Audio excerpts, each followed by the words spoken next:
এই ভিডিওটা ছিল আমার অ্যানিভার্সারির আগের দিন।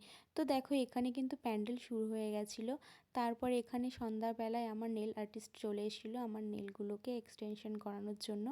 আর দেখো এদিকে কিন্তু কি সুন্দর হয়েছে আমার নখগুলো। প্যান্ডেল কমপ্লিট হয়ে যাওয়ার পরে এদিকে কিন্তু ডেকোরেশনের লোক চলে এসেছিল। এরপর আমাকে দু হাতে মেহেন্দি পরিয়ে দিয়েছিল। জানো তো প্রথম বছর কিন্তু বিবাহবার্ষিকী সবারই কিন্তু একটা আলাদা এক্সাইটমেন্ট থাকে। আমার কিন্তু এদিকে খুব মজা হচ্ছিল।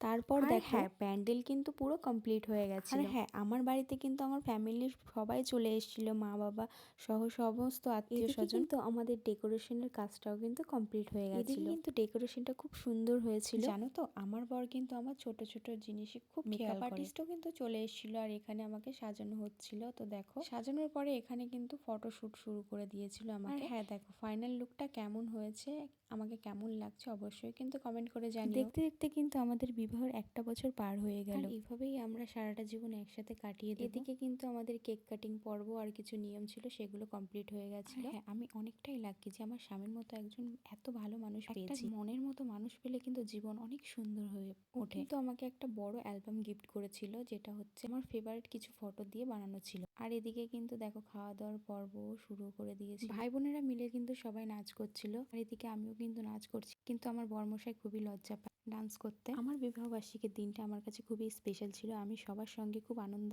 সহকারে দিনটা কাটিয়েছি। আর আমার সমস্ত প্রিয়জনেরা আমার সঙ্গে ছিল, তাহলে এর থেকে ভালো মুহূর্ত আর কি হতে পারে বলো।